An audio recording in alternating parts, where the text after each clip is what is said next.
प्रधानमंत्री माननीय मोदीजी आले होते आणि त्यांनी सांगितलं होतं सांगली सर्वात चांगली।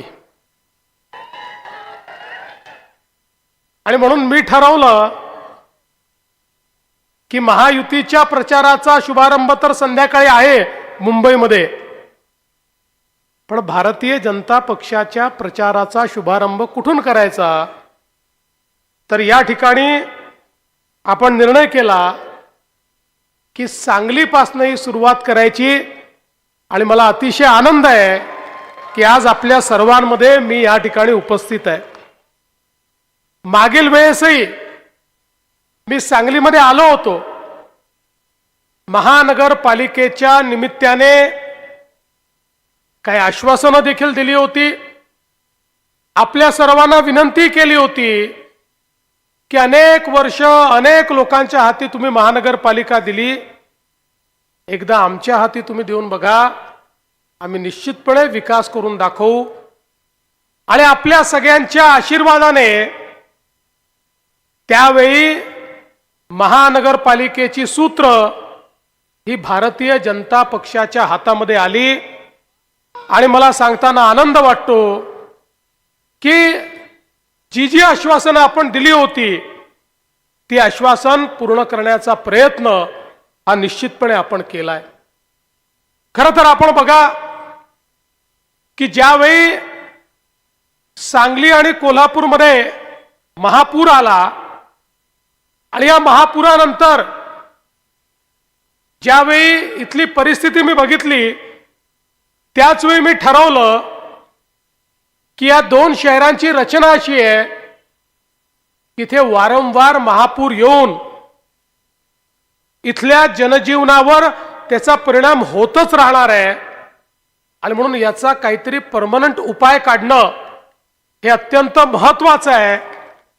आणि मग वर्ल्ड बँकेसोबत आम्ही चर्चा केली आणि राज्यातला पहिला फ्लड डायव्हर्शनचा प्रोजेक्ट ज्यामध्ये 2 टप्पे त्याचे आहेत, या 2 टप्प्यामध्ये एकूण 4000 कोटी रुपये आम्ही खर्च करणार आहोत। आणि त्याचा पहिला टप्पा हा 500 कोटी रुपयाचा टप्पा की ज्यामुळे आपल्या सांगली शहराला पुरापासून आपण नेहमी करता वाचवू शकू।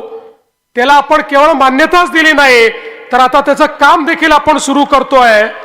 591 कोटी रुपये याकरता आपण उपलब्ध करून दिले आहेत। आणि पुढच्या काळामध्ये हे सगळं पुराचं पाणी हे आम्ही जे वाहून जाणारं पाणी आहे हे सगळं शहरामध्ये न येता ते पश्चिम महाराष्ट्र आणि मराठवाड्यातल्या दुष्काळी भागामध्ये वळवण्याचं काम आम्ही करतो। म्हणजे एकीकडे आपल्या शहरांना पुरापासून संरक्षण मिळेल आणि दुसरीकडे दुष्काळी भागाला त्या पाण्यामुळे शेतकऱ्याला जीवनदान मिळेल। अशा प्रकारचं एक अत्यंत महत्त्वाचं काम या कार्यक्रमाच्या माध्यमातून आपण केलंय। आज आपण बघा आपल्या महाराष्ट्रामध्ये खूप मोठ्या प्रमाणात नागरीकरण झालं। देशामध्ये नागरीकरणात आपण दुसऱ्या क्रमांकावर आहोत। आज महाराष्ट्राची 50% लोकसंख्या ही शहरामध्ये राहते। 6 कोटी लोक 40,000 गावात राहतात आणि 6 कोटी लोक 400 शहरात राहतात। आणि त्याही 6 कोटी लोकांपैकी 4.5 कोटी लोक हे सांगली सारख्या 29 शहरांमध्ये त्या ठिकाणी राहतात। आणि त्यामुळे खऱ्या अर्थानं आपण जर बघितलं तर आपल्या शहरांमध्ये राहणाऱ्यांच्या जीवनामध्ये सकारात्मक परिवर्तन घडवणं हा आपला या ठिकाणी प्रयत्न आहे। आणि आपण जर आपल्या देशाची वाटचाल बघितली तर जवळजवळ 70 वर्ष आपल्या देशामध्ये आपण एकच भूमिका मांडायचो। ती भूमिका चूक नव्हती, ती खरी होती।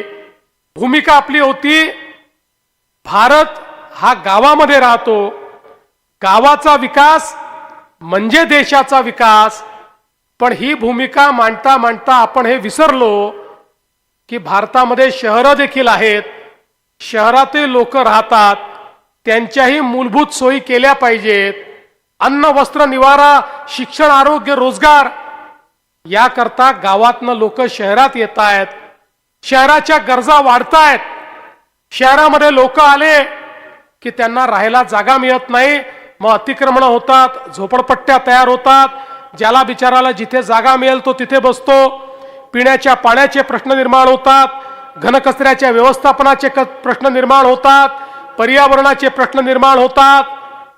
आणि म्हणून जवळजवळ 7 दशकं 70 वर्ष आम्ही शहरांकरता काहीच केलं नाही.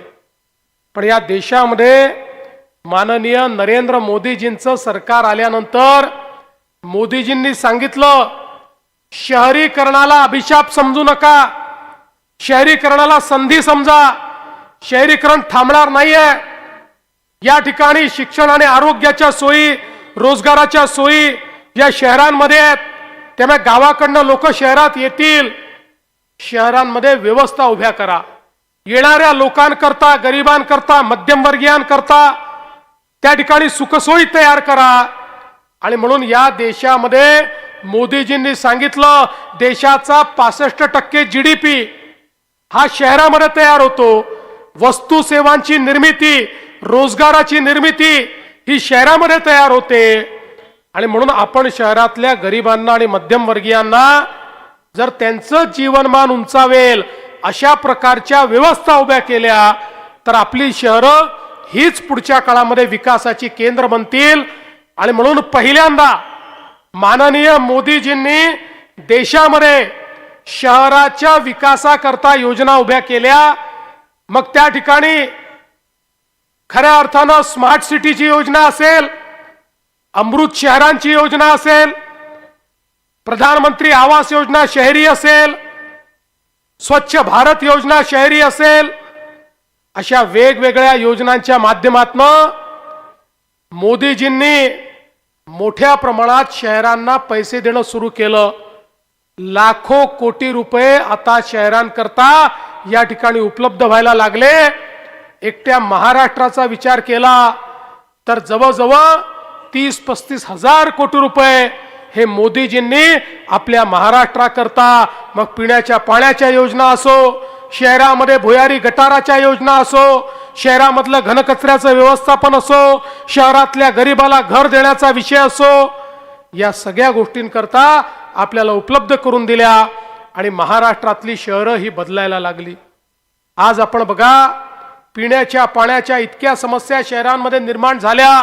पण गेल्या 10 वर्षांमध्ये अनेक शहरांना आपण त्या ठिकाणी पिण्याच्या पाण्याच्या योजना दिल्या.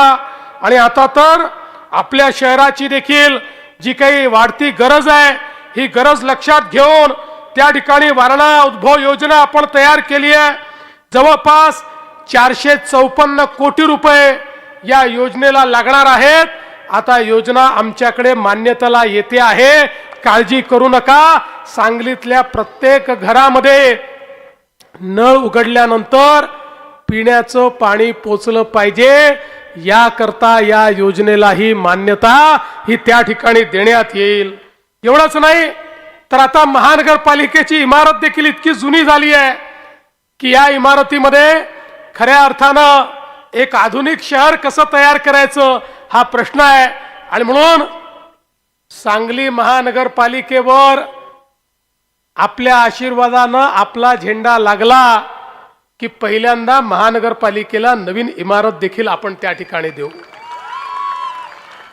आज आपल्याला माहिती आहे, मागच्या काळात रस्त्यांकरता आपण पैसे दिले, गटारीकरता आपण पैसे दिले, मोठ्या प्रमाणामध्ये आपण वेगवेगळ्या प्रकारच्या योजनांकरता पैसे दिले, सुशोभीकरणाकरता पैसे दिले. सांगली, मिरज, कुपवाड या शहराच्या विविध भागांमध्ये आज जे एक परिवर्तन आपल्याला पाहायला मिळतं, या शहराला शहराचं स्वरूप हे प्राप्त झालेलं आपल्याला पाहायला मिळतं. या सगळ्याच्या पाठीमागे मागच्या काळामध्ये आपल्या शहराने दिलेले पैसे आहेत.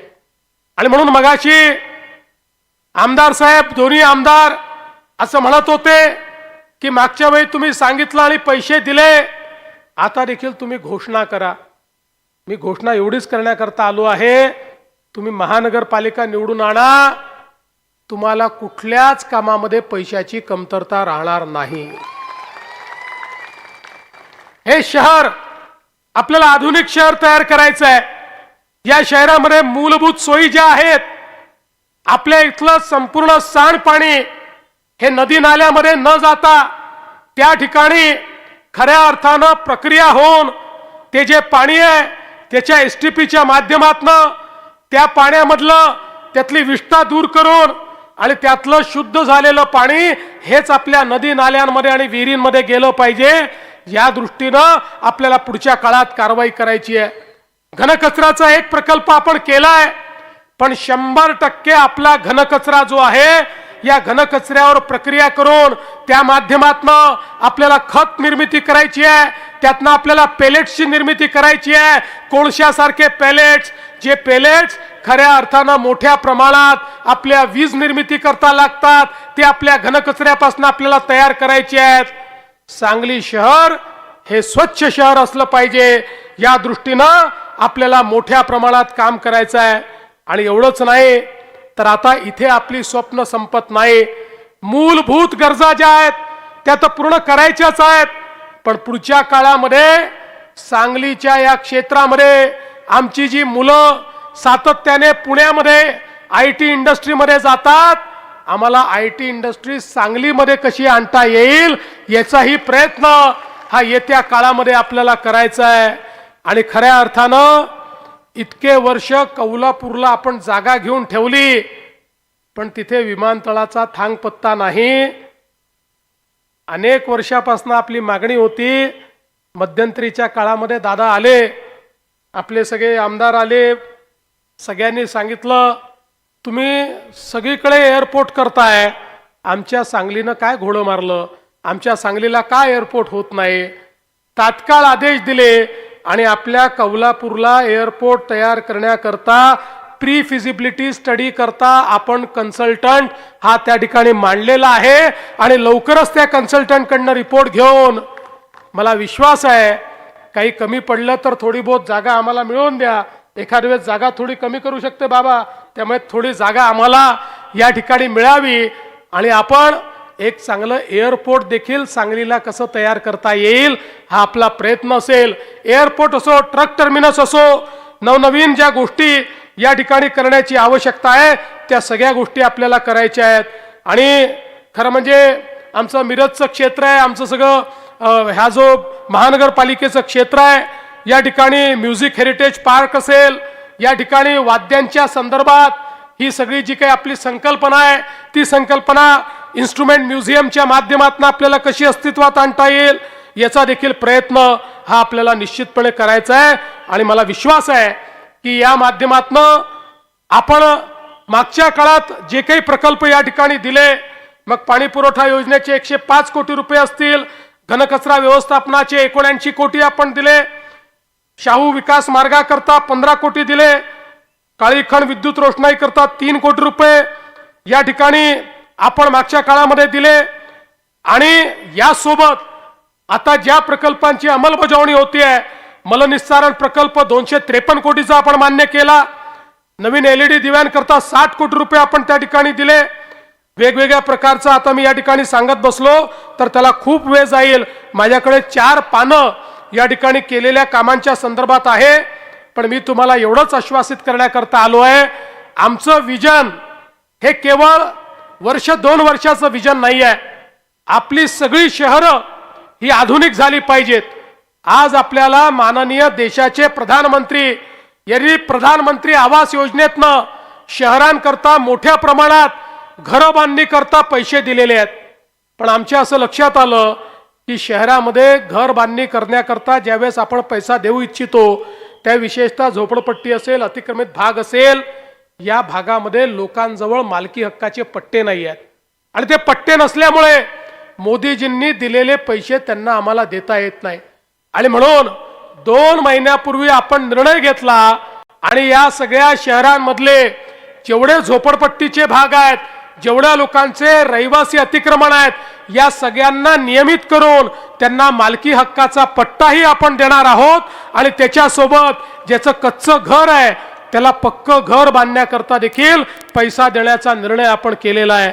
आणि बंधू भगिनींनो, तुम्हाला एवढीच विनंती करण्याकरता आलो आहे, 5 वर्षात आम्ही केलेलं काम आपण बघितलेलं आहे, 5 वर्षात झालेलं परिवर्तन आपण बघितलेलं आहे, त्यानंतर त्याच्यामध्ये काही खंड पडलेला देखील आपण बघितलेला आहे। पुन्हा जबाबदारी मिळाल्यानंतर पुन्हा विकासाला आम्ही गती दिलेली आहे। आता पुढचे 5 वर्ष ही गती जर थांबू द्यायची नसेल तर या ठिकाणी भारतीय जनता पार्टी, रिपाई, जनसुराज्य अशा प्रकारची आपली जी युती आहे या युतीचे उमेदवार हे आपण निवडून द्यावेत आणि खऱ्या अर्थानं आपण सगळ्यांनी लक्षात घ्यावं। मगाशी खाडे साहेबांनी सांगितलं आपली युती एकमेव अशी आहे ज्यांनी पूर्ण 78 उमेदवार आहेत, बाकी कोणाला 50 देखील उमेदवार सापडले नाहीत, अशा प्रकारची परिस्थिती आहे। आणि म्हणून आता पूर्ण बहुमताने ही महानगरपालिका तुम्ही आमच्याकडे द्या। येत्या 16 तारखेला 15 तारखेला ज्यावेळी मतदान होईल त्या दिवशी, मतदानाच्या दिवशी त्या ठिकाणी गेल्यानंतर आपल्या महायुतीची, आपल्या कमळाची, आपल्या चिन्हाची चिंता ही तुम्ही करा आणि त्यानंतर 5 वर्ष तुमची चिंता ही आमच्यावर सोडून द्या, एवढीच विनंती आपल्याला करतो आणि माझं बोलणं संपवतो। धन्यवाद। जय हिंद, जय महाराष्ट्र। धन्यवाद देवाभाऊ आणि आदरणीय